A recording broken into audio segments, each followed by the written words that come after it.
Hariom divine मित्रों, कैसे हैं आप लोग। तो मित्रों, आज का विषय है, जैसा कि आपको पता ही चल चुका होगा, कि मानव से महामानव बनने की प्रक्रिया क्या है, यानी कि खेचरी मुद्रा क्या है। तो आज हम बात करने वाले हैं बड़े इंटरेस्टिंग टॉपिक पे, और इस टॉपिक पे हम पूरे वीडियो में 6 चीज़ें जानेंगे।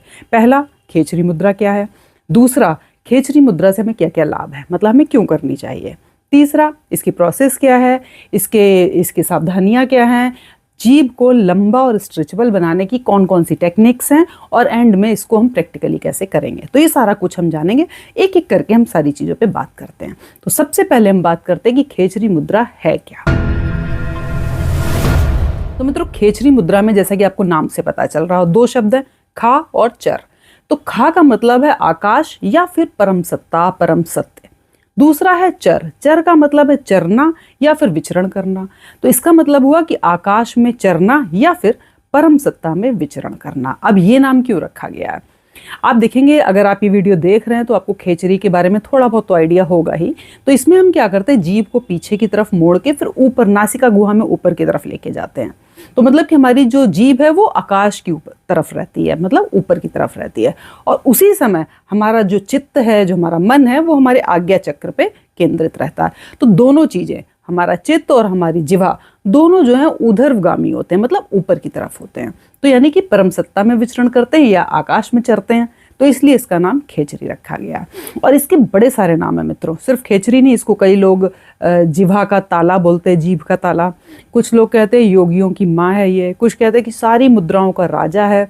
गोरखनाथ जी तो कहते हैं कि जो अमृत, जो हमारा ये यहाँ पे होता है ना, हमारा ब्रह्मरंध्र से जो अमृत होता है, उसको खोलने की चाबी है ये, मतलब उसको खोलने की एक मुद्रा है ये।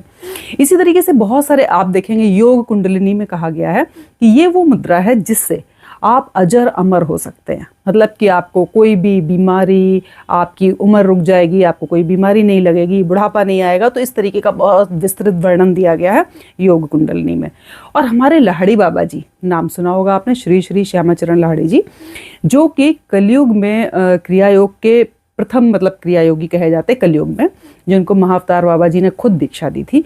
उनका कहना है कि जो ये खेचरी मुद्रा है, इससे आपका आध्यात्मिक और जितना भी आपका ये प्राण ऊर्जा है और आध्यात्मिक शक्ति है, आध्यात्मिक ऊर्जा, इन सब का जो गमन होता है वो ऊर्ध्वगामी हो जाता है। तो मतलब ये सारी ऊर्जा को ऊपर बढ़ाता है, आपकी चेतना को पूरा विकसित करता है। तो मतलब आप समझ सकते हैं कि इसमें कितनी पावर है। अब हम बात करते हैं कि इससे हमें क्या क्या लाभ है। तो सबसे पहला जो लाभ इसमें होता है वो होता है आपका जो नर्वस सिस्टम होता है वो बिल्कुल रिलैक्स हो जाता है। अधिकतर आप देखेंगे कोई भी योग आप करेंगे तो होता ही है, आपकी चिंता तनाव दूर होता है, मन में शांति आती है, एकाग्रता बढ़ती है। पहला तो यही होता है।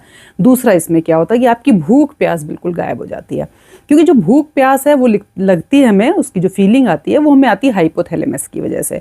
और जब हम जीभ को ऊपर की तरफ ले जाते हैं तो पैरासिम्पैथिक नर्वस सिस्टम जो होता है वो स्टिमुलेट हो जाता है, और जिसकी वजह से हमें भूख प्यास नहीं लगती है। तीसरे पॉइंट की अगर हम बात करें, तीसरे लाभ की हम बात करें, तो सबसे बढ़िया कि इम्यूनिटी सिस्टम हमारा इतना स्ट्रांग हो जाता है कि कोई भी बीमारी हमें नहीं लगेगी। और साथ में हमारा आध्यात्मिक जो ज्ञान है वो बढ़ता है, हमारा सेल्फ कंट्रोल पावर, जो आत्मनियंत्रण पावर होती है, वो भी बढ़ती है। इसके आगे की हम और बात करें, इसमें अभी बहुत सारे फायदे हैं। आगे की बात करें तो जो हमारी कुंडलिनी शक्ति है इसको ऊपर की तरफ उठाता है, यानी कि ऊर्जा को ऊर्ध्वगामी बनाता है, ऊपर की तरफ लेके जाता है।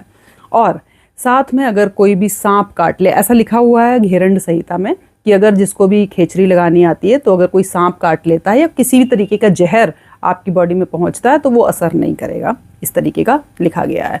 और इसके अलावा और क्या क्या फायदे हैं। नेक्स्ट फायदे की अगर हम बात करें, एंटी एजिंग की तरह काम करता है, मतलब कि जो भी आपकी उम्र है वो वहीं पे रुक सी जाती है, बुढ़ापा नहीं आता। तो अगर आप खेचरी लगाना सीख लेंगे तो आप मतलब हमेशा जवान रहेंगे, बुढ़ापा नहीं आएगा।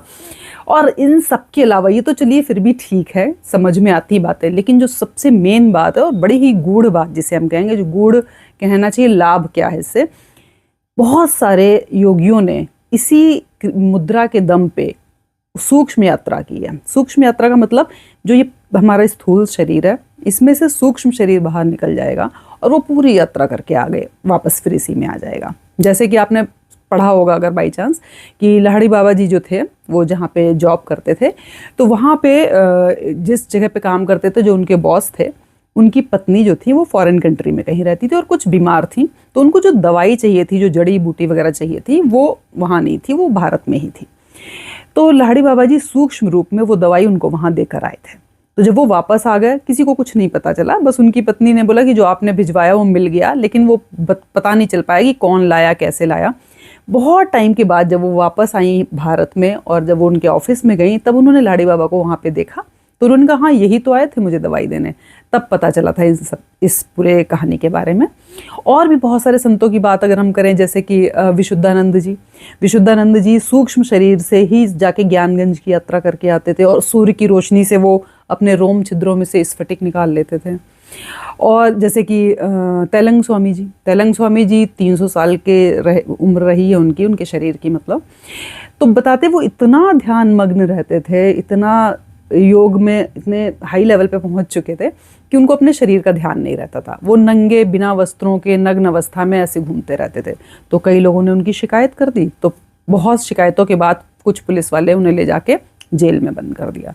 जेल में बंद करने के बाद शाम को बैठे थे, वो देखते ताला लगा हुआ और तेलंग स्वामी जी छत पे टहल रहे हैं। तो उनको पहले तो विश्वास ही नहीं हुआ, फिर उन्होंने लाके फिर बंद कर दिया, फिर वही सेम कि ताला लगा हुआ, वो छत पे टहल रहे हैं। फिर धीरे धीरे उनको समझ में आया कि जिनको हम लेके आए वो कोई ऐसी ही नहीं है, वो बहुत उच्च कोटि के संत हैं। फिर उनको बाद में छोड़ दिया गया। तो ऐसे तो बात करें तो बड़े सारे संतों की बड़ी सारी कहानियां हैं, लेकिन हम फिलहाल अपने टॉपिक पे आते हैं। तो ये हमने बात की सारे लाभ की। अब हम बात करेंगे कि इसकी प्रोसेस क्या है। तो अब हम चलते हैं इसकी प्रोसेस की तरफ। तो देखिए इसकी प्रोसेस में क्या करना होता है कि जो हमारी जीभ होती है, इसको हम पलटते हैं, ऊपर की तरफ तालू की तरफ ले जाते हैं और फिर धीरे धीरे उसको इतना पीछे की तरफ ले जाते हैं कि जो आपने देखा होगा मुंह के, जब आप मुंह खोलते हैं तो पीछे की तरफ एक मस्कुलर स्ट्रक्चर ऐसे लटका हुआ सा होता है, जिसे इव्यूला बोलते हैं। तो हम जीभ को इतना पीछे ले जाते हैं कि पहले वो पूरे तालू में बैक हो जाती है, पूरा बैक होने के बाद वो इव्यूला को टच करने लगती है। फिर जब वो अंदर नासिका की जो हमारे पीछे कैविटी होती है वहाँ तक पहुँचती है, फिर वो ऊपर की तरफ नेजोफेरिंक्स जिसे कहते हैं, नासिका गुहा बोलते हैं, उसमें ऊपर की तरफ जीभ जाती है। फिर ऊपर जाते जाते वो इतनी ऊपर जाती है कि जो ब्रह्मरंध्र का एरिया होता है, जिसे हम कपाल गुहा ऐसा कुछ नाम है उसका, वहां तक पहुंचती है। तो उस जगह पे पहुंच के वो तीनों रास्तों को ब्लॉक कर देती है जीभ।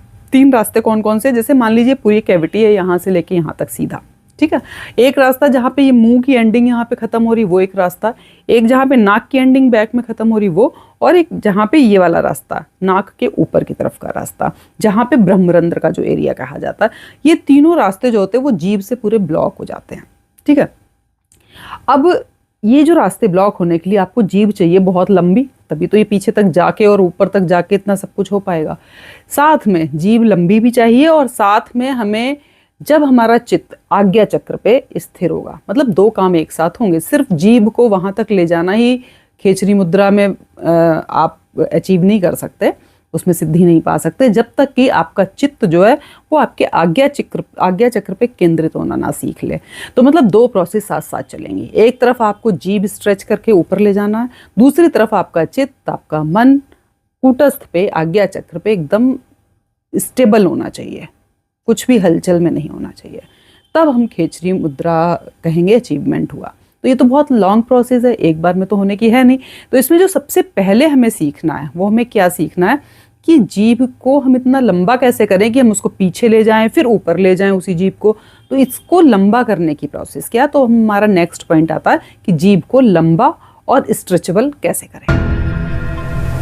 तो देखिए इसमें 5 टेक्निक्स हैं, 5 तरीके हैं जीभ को लंबा और स्ट्रेचेबल करने का। सबसे पहला तरीका है छेदन, दोहन, तालव्य क्रिया, जिह्वाचालन और घर्षण। ये 5 क्रियाएं होती हैं। तो पहले हम छेदन की बात करते हैं। छेदन में क्या करते हैं, जो हमारी जीभ है इसको जब हम पलट के देखेंगे तो नीचे जिस जगह से वो जुड़ी होती है उसे कहते हैं फ्रेनुलम। तो जैसे आप ये स्ट्रक्चर में देख रहे हैं ये फ्रेनुलम होता है। तो इस फ्रेनुलम को एक स्नूही पत्ता होता है, वो बहुत ही शार्प होता है। तो उस जैसे शार्प पत्ते जैसा कोई ब्लेड, उस पर तेल लगा के उसको बिल्कुल हेयर लाइन कट यहाँ पे किया जाता है, बहुत हल्का सा। और वो कट करने के बाद वहाँ पे काली हरण का चूर्ण और सेंधा नमक मिला के उसको रगड़ देते हैं। फिर वो 7 दिन तक ऐसे छोड़ देते हैं। फिर 7 डेज़ के बाद फिर यही प्रोसेस रिपीट की जाती है। फिर धीरे धीरे 6 मंथ के बाद क्या होता है कि जो क्यों ऐसा करते हैं, 6 महीने के बाद जो यहाँ की जो नर्व्स होती हैं, जो नर्व्स बाहर की तरफ से आके टंग को पोषण दे रही हैं, वो अपना रास्ता ना अंदर की तरफ बना लेती है। जब आगे से वो थोड़ा सा कट जाता है तो वो अपना रास्ता एक इंटरनल रूट बना लेती हैं। तो जिससे क्या होता है, वो नर्व जीभ को पूरा न्यूट्रिशन भी देती रहती है, उसको सपोर्ट करती रहती है, लेकिन आगे की कट से उसको कोई इतना फर्क नहीं पड़ता और आगे की कट से जीभ जो ज़्यादा पीछे तक चली जाती है। लेकिन ये जो पूरी प्रोसेस है ना दोस्तों, ये घर पे कभी भी ट्राई नहीं करनी है। हमेशा किसी गुरु के सामने बैठ के, मतलब फेस टू फेस बैठ के उनकी गाइडेंस में करनी है। इसको करने का बिल्कुल भी रिकमेंडेशन नहीं है। तो इसको तो आप मतलब बता दिया मैंने आपको, लेकिन इसको करना भी नहीं है। और कोई बहुत ही उच्च कोटि का ज्ञानी हो तभी, कोई ऐसे गुरु का मतलब गुरु घंटाल नहीं, तो कोई गुरु ऐसा मिले तो आप अलग बात है, उनकी गाइडेंस में करें। लेकिन आजकल तो बहुत सारे गुरु हैं, तो ऐसे गुरु की बात नहीं मैं कर रही हूँ। जो बिल्कुल सिद्ध संत, जो खेचरी मुद्रा जो सिद्ध है, जिनको इस तरीके का कोई अगर बाई चांस आपकी किस्मत है मिलता है तो आप सीख सकते हैं। अदरवाइज इसको नहीं करना है, क्योंकि इससे बहुत बीमारियां भी हो सकती हैं। तो ये प्रोसेस थोड़ी सी अलग है, इसको सिर्फ बताया है मैंने, इसको करने की ज़रूरत नहीं है। अब आते हैं दूसरी से 5वीं तक जो है वो सारी आपको करनी ही है। दूसरी प्रोसेस है दोहन। दोहन में क्या करते हैं, थोड़ा सा बटर, उसमें थोड़ा सा सेंधा नमक मिला लीजिए और जीभ को बाहर निकाल के ऐसे, जैसे गाय का थन से दूध दोहते हैं उस तरीके से अपनी जीभ को ऐसे ऐसे प्रैक्टिस करनी, जिससे जीभ जो है थोड़ी लचीली हो जाए। दोहन के बाद हम बात करेंगे तालव्य। तालव्य का मतलब होता है, जैसे हम जीभ से, कई बचपन में तो हम बहुत करते थे ना, ऐसे आवाज निकालते, तो अलग अलग तरीके से, कभी जीभ से ऐसे करो, ऐसे करो, इस तरीके से। तो इससे क्या होगा, जीभ ना थोड़ी सी स्ट्रेचेबिलिटी इसकी बढ़ेगी और थोड़ी सी पावरफुल होगी, क्योंकि आप जब बैक में ले जाएंगे तो आपको बहुत देर तक होल्ड करने के लिए थोड़ी जीभ में पावर भी चाहिए। तो ये थोड़ी सी पावरफुल होगी, थोड़ी सी स्ट्रेचेबल भी होगी। इसके अलावा दूसरी प्रैक्टिस क्या है, उसे हम कहते हैं जिह्वाचालन। जिह्वाचालन में जैसे योग में एक मुद्रा होती है सिंह मुद्रा, तो सिंह मुद्रा में क्या करते हैं, जीभ को बाहर निकालते फिर अंदर, जैसे जब बाहर निकालो तो पूरी ताकत से पूरे यहाँ तक का सारी नसें खिंच जाएंगी, फिर वापस, फिर बाहर, फिर वापस। तो सिंह मुद्रा की तरह इसको करेंगे, तो इसको कहते हैं जिह्वाचालन। फिर नेक्स्ट 5th पॉइंट आता है, जिसमें हम कहते हैं घर्षण। घर्षण का मतलब है कि जब आप जीभ को ऊपर मोड़ेंगे तालू की तरफ, तो हमने ऊपर मोड़ा जीभ को, थोड़ी देर होल्ड रखा, फिर वापस, फिर ऊपर, फिर वापस। तो ये क्या कर रहा है, जीभ जो है ऊपर तालू को घर्षण कर रहा है, मतलब ऊपर जा रहा है, बैक, फिर वापस, फिर ऊपर गया, फिर वापस, फिर ऊपर गया, फिर वापस। तो ये घर्षण, इसको कहते हैं घर्षण। तो ये 4-5 प्रैक्टिस हैं जो आपको करते रहनी है, जिससे हमारी जीभ जो है वो थोड़ी सी लंबी भी हो जाएगी, स्ट्रेचेबल भी हो जाएगी और पावरफुल भी हो जाएगी, थोड़ी उसकी शक्ति बढ़ेगी ताकि वो देर तक होल्ड कर सके। तो ये सारी हो गई जीभ को लंबा और फ्लेक्सिबल करने की विधियाँ। अब हम नेक्स्ट पॉइंट पे बात करेंगे कि सावधानियाँ क्या क्या रखनी है। तो सावधानियों में सबसे पहली तो मैं जैसे आपको बता चुकी हूँ कि गुरु की निगरानी में ही करना चाहिए। कोई भी प्रैक्टिस आप करें योग की तो गुरु की निगरानी में हो तो ज़्यादा ठीक रहता है, खेचरी तो खासकर, क्योंकि इससे कई बारी अगर ठीक से नहीं किए, गलत तरीके से की, तो उल्टा असर भी हो सकता है। तो इसको आप गुरु की निगरानी में करें। और दूसरा, बहुत ही सावधानी पूर्वक करें, कोई जल्दबाजी हड़बड़ बड़बड़ में नहीं करना, आराम से रिलैक्स होकर टाइम लगा के और अच्छी तरीके से करनी है, इसमें कोई भी जल्दबाजी नहीं करनी है। तीसरा, इसको करते समय या करने से पहले आपको थोड़ा सा प्राणायाम और कुंभक वगैरह की प्रैक्टिस होनी चाहिए। देखिए, ये जो मुद्रा है, जो हम खेचरी मुद्रा की बात कर रहे हैं, ये कोई 2-4-6 दिन या 2-4 महीने की तो प्रोसेस है नहीं, ये लॉन्ग टर्म प्रोसेस है। धीरे धीरे धीरे पहले जीभ की आपको फ्लेक्सिबिलिटी बढ़ानी है, लंबाई बढ़ानी है, तब कहीं जाके वो पीछे मुड़ के यूव्यूला तक पहुंचेगी। तो इतना सब करने में 5-7-8 महीने लग गए सपोज आपको, तो उसके साथ साथ आप प्राणायाम और कुंभक भी साथ में सीखते रहिए। उसकी वजह क्या है कि जब मान लीजिए 1 साल 1.5 साल में आपकी जीभ यूव्यूला के भी पार जाने लगी, मतलब नेजोफेरिंग्स की तरफ पहुंचने लग गई, अब पहुंच गई, अब आपको उसमें होल्ड करने की तो आपके अंदर पावर ही नहीं, क्योंकि अगर आप उसको पहुंचा देंगे, होल्ड करने की कोशिश करेंगे तो आपकी सांस रुक जाएगी और आपको कुंभक की प्रैक्टिस नहीं है तो आपको सांस लेने में दिक्कत आ जाएगी।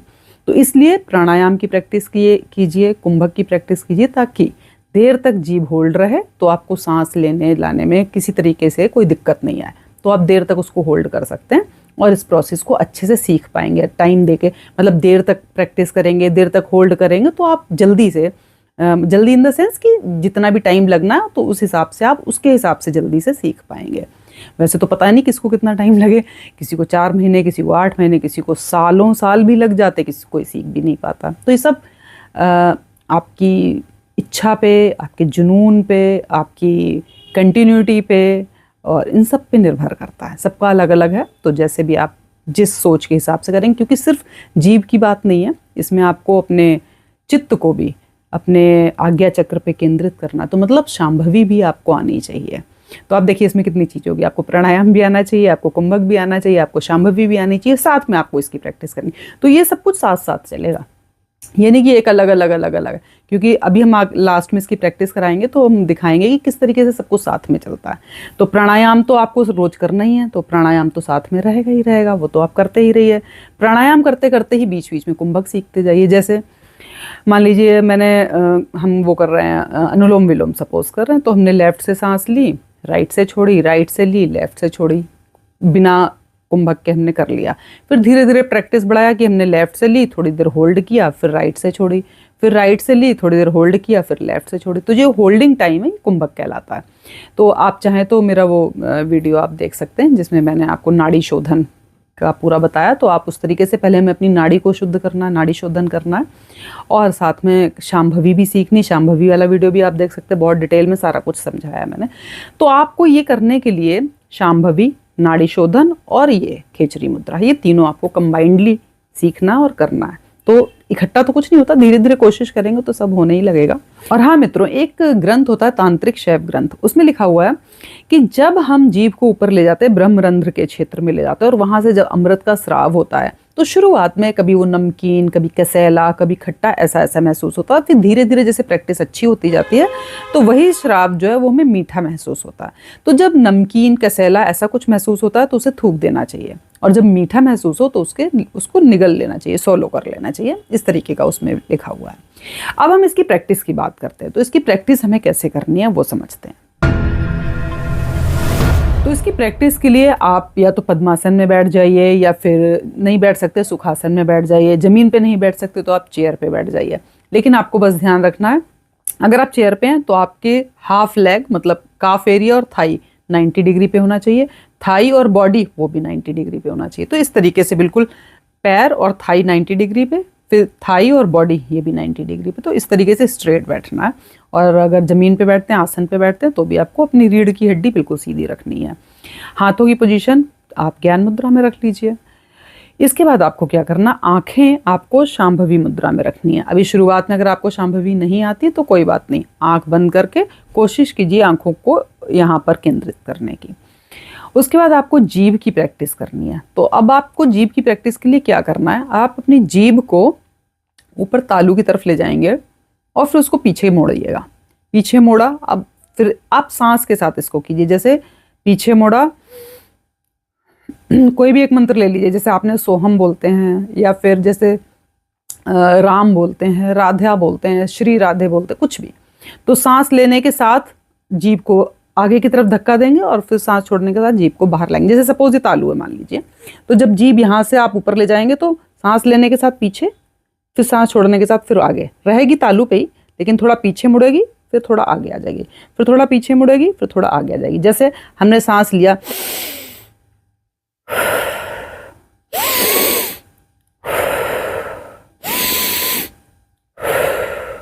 फिर जब थोड़ा सा लगे थकान होगी तो जीभ को वापस नीचे कर लीजिए।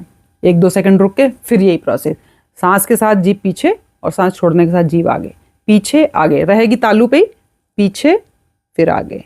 ऐसे देखिए, सांस यहाँ, जैसे आपने टंग को यहाँ पे लगाया ऊपर तालू पे, तो सांस के साथ जब यहाँ पे लाएंगे तो आप देखेंगे जीभ थोड़ी सी ऐसे मुड़ जाएगी, फिर इसको वापस सीधी करके इधर, फिर ऐसे मुड़ती हुई पीछे, फिर सीधी करते हुए उधर।